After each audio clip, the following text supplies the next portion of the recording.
Seigneur, soyez tous bénis au nom de notre Seigneur et Sauveur Jésus-Christ de Nazareth. Je crois que je suis des fois connu des autres, mais ceux qui ne me connaissent pas, c'est l'apôtre Ambroise Kalengaï, le Shaddai Makandata Tunzambi, le prophète voyant. Je suis très heureux que je puisse vraiment communiquer avec vous et surtout donnez-moi un petit temps. Je suis d'abord très touché de la mort d'un homme de Dieu, Félicien Ilumulamba, Félicien qui est parti. Ça me rappelle beaucoup de choses que hier, je ne devrais pas aussi ne pas être là. Je présente mes condoléances à l'église de Mbujimaï.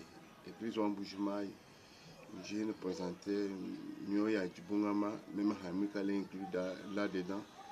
Beaucoup je me suis Félicien.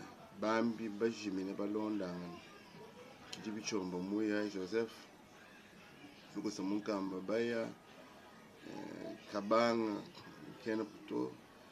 Alors, ça fait très mal, surtout que moi je ne suis pas sur la ville, ça fait beaucoup des années. Je crois que c'est 4e année, si je pense bien. Il y a des gens qui ont beaucoup frôlé. Que le Très-Haut soit vraiment avec vous. Je voulais annoncer à tous ceux qui m'aiment, tous ceux qui aiment me suivre. Je crois que des fois, ce que je dis ne paraissent pas être important, mais dans la suite, ça devient important.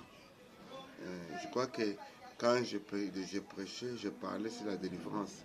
Il y en avait qui me condamnaient, qui voyaient que c'était des choses vraiment, l'utopie, tout ça. Mais par après. Aujourd'hui, Mbujimaï, c'est toute l'église qui parle de la délivrance. Venez, Dieu va faire. Venez, Dieu va vivre. Or à ce temps-là, il n'y avait que retour à la parole. Je disais non, c'est pas ça. Dieu, s'il est vivant, nous devons prêcher la parole et en même temps, les miracles doivent accompagner l'évangile. C'est très important. J'ai beaucoup parlé sur la délivrance, sur la façon que Dieu doit agir. Et aujourd'hui, je suis convaincu qu'en Mbujimaï, tout le monde, même si on ne veut pas parler de nous, mais intérieurement, on sait que s'il y a des gens qui ont lutté pour que cela soit effectif, c'est l'apôtre Ambroise Kalenga le Shaddai. J'ai beaucoup parlé. Aujourd'hui, tout le monde, et ceux qui ne croyaient pas, et les gens qui n'étaient même pas capables de défendre l'évangile ou la parole sur le miracle ou bien sur la délivrance, aujourd'hui en parlent.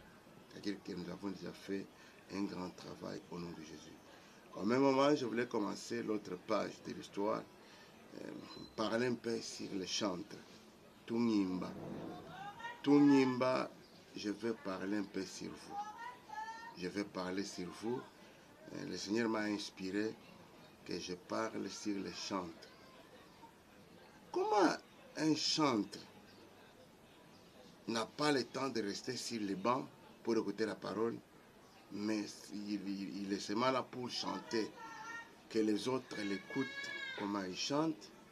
Or, en chantant, nous prêchons, nous exhortons, en chantant, nous communiquons pour l'Éternel. Qui va chanter, bien préparé. Les chantres doivent être bien préparés. Parce qu'ils se sont eux qui communiquent.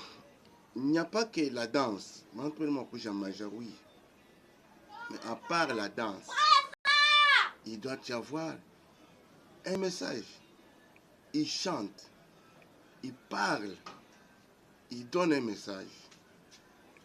Et maintenant, qu'est-ce qui se passe? Quel message qu'il donne? Il communique quoi, bien-aimé? C'est très important. Il communique quoi? Un chanteur qui n'a pas le temps de rester sur les bancs ou sur la chaise pour écouter un prédicateur. Ils doivent être inspirés de quoi? Ils vont communiquer quoi? C'est pourquoi j'ai trouvé qu'il y a une grande différence entre les chantres seuls et les chantres pasteurs.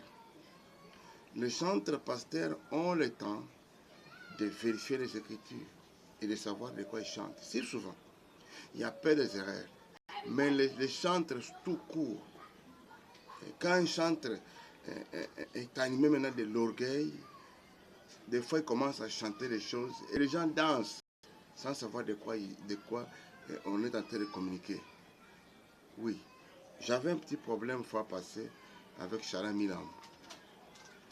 Chala Milambo, c'est notre fils, c'est notre enfant. Mais ce qu'il a chanté, les gens mettent dans les gens partagent de part et d'autre. Chala Milambo, uri mwimba chini. Kuimba bwani, kwenda kwa muntu byansi bya jabulu, kinzambiani. Est-ce que Dieu n'a pas donné l'autorisation, bien l'ordre, pour qu'on mette quelqu'un dans les mains du diable? Non. Ça, ce sont des choses sentimentales. Je les défends pourquoi? Parce que je suis ministre de Dieu. C'est une fausse communication. C'est pourquoi vous voyez l'avenir commence à devenir compliqué. Pourquoi? Parce que nous devons contrôler ce que nous sommes en train de dire et faire. Tu vois un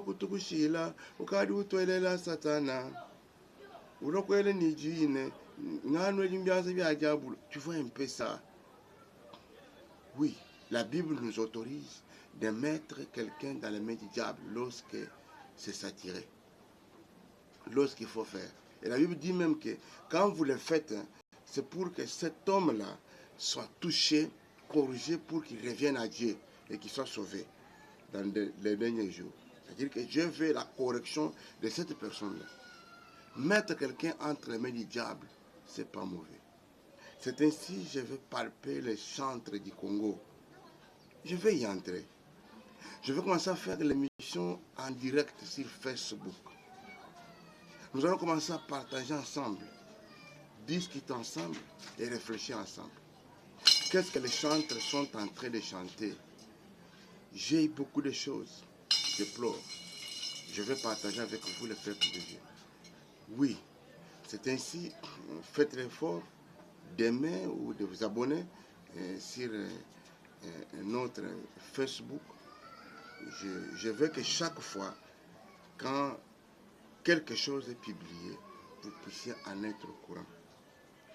J'aimerais que chaque fois, lorsque nous entrons en ligne, que vous soyez déjà à la page, que vous puissiez vraiment communiquer avec nous. Les chantres chantent quoi?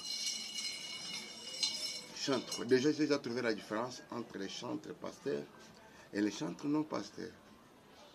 Si souvent les chantres pasteurs, ils chantent les choses avec beaucoup de profondeur, mais un peu compliqué pour les comprendre vite, parce qu'ils sont déjà en avance. J'ai suivi des pasteurs qui chantent. J'ai suivi Mike Kalambay, de la façon dont il chantait auparavant. Et maintenant, j'ai suivi pasteur Moïse Mbille, de la manière dont il chantait auparavant. Et maintenant, oui, j'ai seulement un peu de difficulté avec le pasteur Lufoko du ciel, que je respecte bien. Il y a un peu de fauchement, mais sinon c'est bon.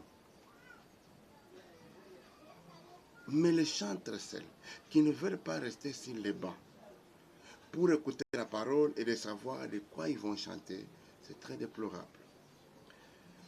Restez en ligne. Notre émission qui va suivre, ça sera en direct. Je commence avec Chala Milambo.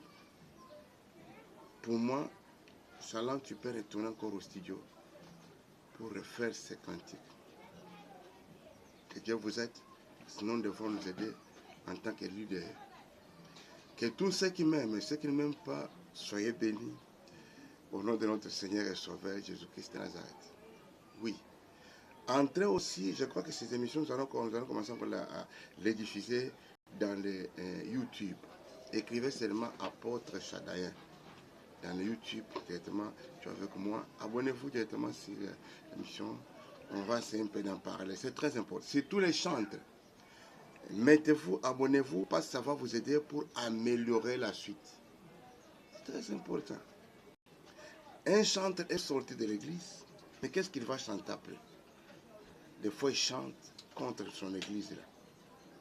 Des fois, il chante à mal du pasteur qui était son berger. Non. Les pasteurs, ce sont des erreurs. Les pasteurs ne peuvent pas être bergers